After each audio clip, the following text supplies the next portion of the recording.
Assalamualaikum warahmatullahi wabarakatuh. Jumpa lagi bersama saya Heri Wicaksono SHMH di channel Solusi Hukumnya HWA. Bapak Ibu semuanya, saya dalam kesempatan hari ini mengucapkan banyak terima kasih bagi semua pemirsa Solusi Hukumnya HWA, bahwasanya sampai hari ini channel ini terus berkembang, viewernya semakin banyak, dan inilah yang membuat saya semakin semangat untuk terus berinovasi, membuat kreasi video mengenai persoalan-persoalan hukum dan pemahaman-pemahaman hukum yang ada di Indonesia untuk Bapak dan Ibu semuanya. Semoga apa yang saya sampaikan dalam channel ini bisa bermanfaat, bisa menjadi pegangan untuk Bapak Ibu mempraktekkan dalam kehidupan sehari-hari dan mempunyai wawasan tentang hukum supaya mengantisipasi hal-hal yang tidak diinginkan di kemudian harinya. Nah, pada kesempatan hari ini saya ingin membahas mengenai persoalan perjanjian. Tentunya Bapak Ibu semuanya sudah sering sekali mempraktekkan apa itu perjanjian. Kan tetapi mungkin banyak Bapak dan Ibu yang belum memahami apa sih perjanjian itu menurut hukum. Apa dasar hukumnya? Dan tentunya apa saja yang membuat sebuah perjanjian itu sah menurut hukum yang berlaku. Nah, hal yang demikian ini banyak sekali masyarakat pada umumnya belum mengetahui. Ya, masih banyak masyarakat pada umumnya hanya sekedar membuat sebuah perjanjian, disetujui dan itu dijalankan. Nah, lantas bagaimana jika salah satunya tidak menjalankan perjanjian yang disepakati? Inilah yang akan menjadi sebuah persoalan hukum di kemudian hari. Nah, pada kesempatan hari ini, untuk itulah saya ingin memberikan pemahaman kepada Bapak, Ibu, dan saudara-saudaraku mengenai perjanjian menurut hukum yang berlaku di negara kita. Sebelumnya, bagi Bapak Ibu yang baru menemukan channel Solusi Hukumnya HWA, saya mohon bantuannya, berikan like, komen, subscribe-nya, hitamkan tanda loncengnya supaya Bapak Ibu tidak ketinggalan update tentang tayangan-tayangan terbaru dari saya. Bapak Ibu sekalian, kita mulai. Apakah perjanjian itu dan apa dasar hukumnya yang mendasari mengenai sebuah perjanjian di Indonesia? Perjanjian diatur di dalam KUH Perdata, di mana semua aturan perjanjian ini ada di situ. Khususnya ada di buku ketiga KUH Perdata, di mana ada pasal 1313 KUH Perdata yang memberikan penjelasan apa itu perjanjian. Sebelum masuk ke sana, Bapak Ibu semuanya yang sedang menonton, mohon jangan di skip tontonan videonya supaya Bapak Ibu tidak mendapat pengetahuan hanya setengah-setengah saja, tapi selesaikan hingga akhir tayangan. Ya, dalam pasal 1313, perjanjian adalah suatu perbuatan dengan mana satu orang atau lebih mengikatkan diri terhadap satu orang atau lebih pula. Ada satu orang atau lebih mengikatkan diri dengan satu orang atau lebih. Ya, yang mana akan menimbulkan hak-hak dan kewajiban dari masing-masing pihak. Jika sudah beberapa orang mengikatkan diri, maka di situ muncullah hak dan kewajiban. Sampai sini Bapak Ibu harus memahami dulu apa itu perjanjian menurut pasal 13 KUH Perdata. Ya. Kemudian di dalam membuat sebuah perjanjian itu ada beberapa persyaratan-persyaratan khusus yang diatur di dalam undang-undang supaya perjanjian yang dibuat itu sah menurut hukum. Apa saja, Pak? Nanti dulu. Ya, di sini memang tidak semua orang mengerti, tetapi semua orang harus memahami.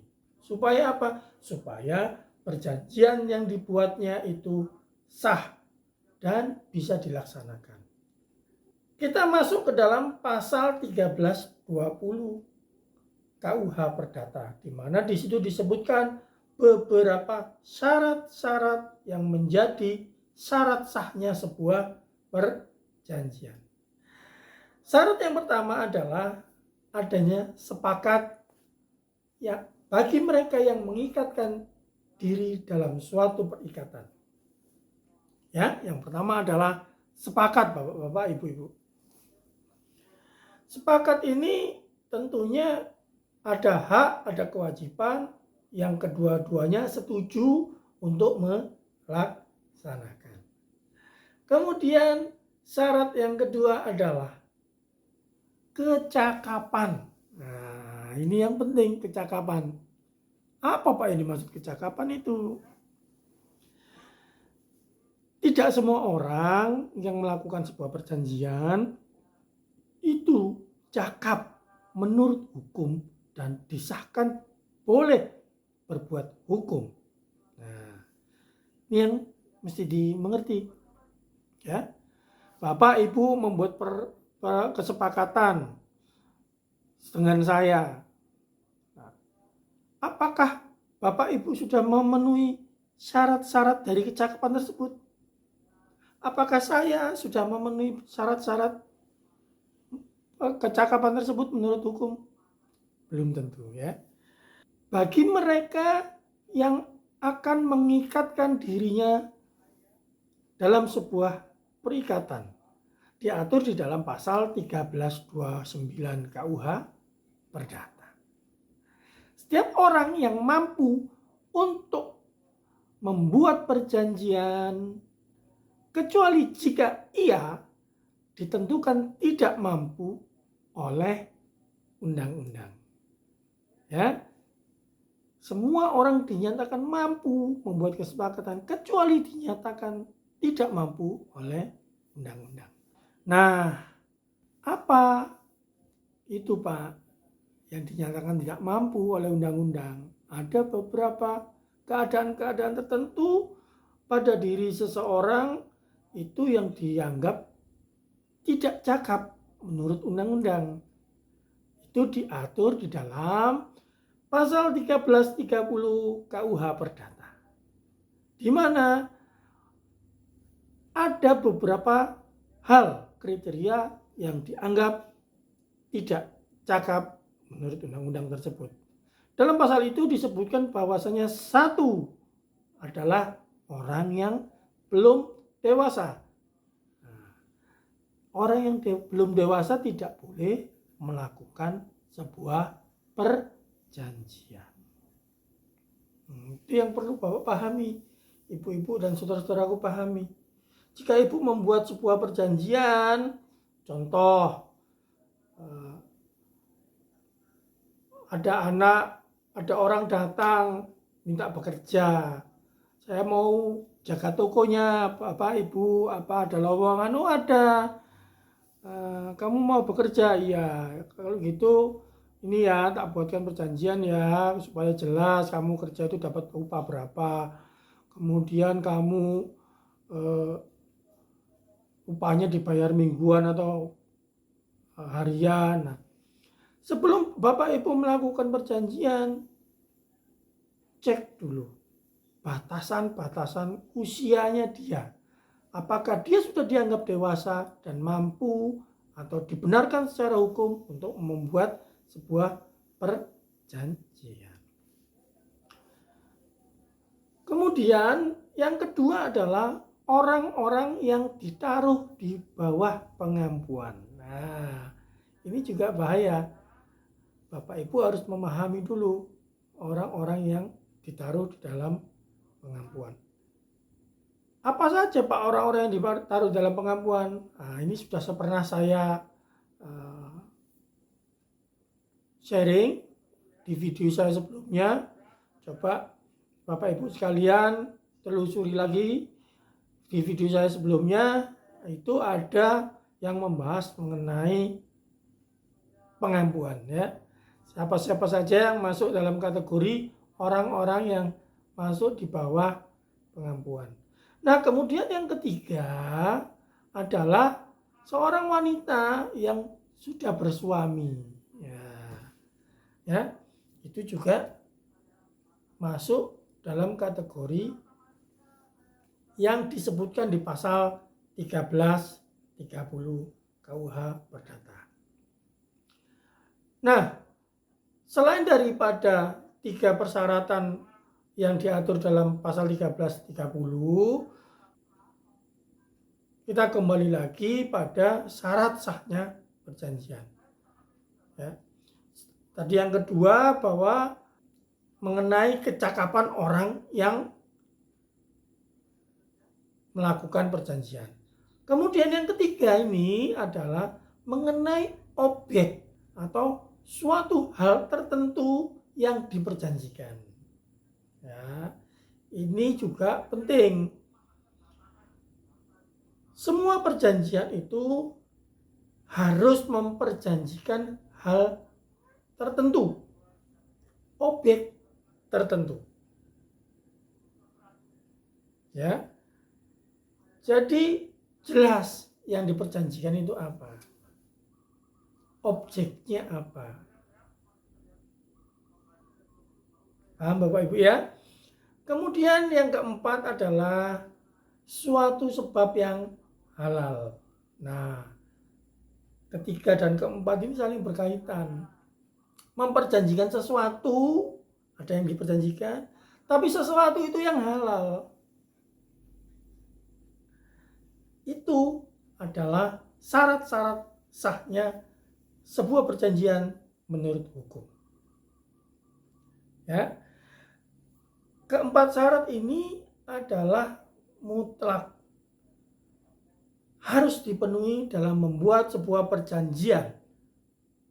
Karena apa? Karena perjanjian itu harus disepakati dan dijalankan oleh kedua belah pihak yang saling bersepakat. Tetapi tidak boleh bertentangan dengan sesuatu hal yang dilarang oleh undang-undang yang berlaku di Indonesia. Makanya di syarat keempat tadi dituliskan bahwasanya harus sesuatu sebab yang halal. Contoh, si A menawarkan pekerjaan pada si B. Ini ada pekerjaan, kamu mau. Honornya 10 juta rupiah sekali kamu menjalani tugas ini. Apa itu Pak? Kamu kirim barang ini ke si C. Setelah barang ini diterima oleh si C, saya bayar 10 juta. Saya mau Pak. Barangnya apa Pak? Narkotika. Nah, ini bukan sebab yang halal. Objeknya ada, objeknya yang diperjanjikan ada, yaitu mengirimkan sebuah benda. Tapi benda ini bukan sebab yang halal, jadi tidak bisa diperjanjikan. Contoh lagi, sepak bola kemarin, taruhan Perancis atau Argentina. Si A pegang Argentina, si B pegang Perancis. Taruhannya apa? Rumahku ambilan kalau kamu menang. Kalau Perancis menang, rumahku ini buat taruhannya. Tapi kamu juga kalau kamu kalah, rumahmu kita buat perjanjian. Nah, ini tidak bisa. Ya. Nah, itu tadi Bapak Ibu yang bisa saya jelaskan pada kesempatan hari ini. Semoga menambah wawasan hukum Bapak, Ibu, dan saudara-saudara sekalian. Terima kasih sudah menonton channel Solusi Hukumnya HWA. Yang belum memberikan like, komen, dan subscribe, saya mohon berikan like, komen, dan subscribe-nya. Jika Bapak Ibu ada pertanyaan mengenai persoalan-persoalan hukum, silahkan kirimkan email ke alamat email di bawah ini. Saya akan menjawabnya segera mungkin. Saya akhiri, sampai jumpa pada video yang akan datang. Selamat beraktivitas. Saya berdoa bahwasanya Bapak Ibu selalu diberikan kesehatan dan kesuksesan di setiap harinya. Wassalamualaikum warahmatullahi wabarakatuh.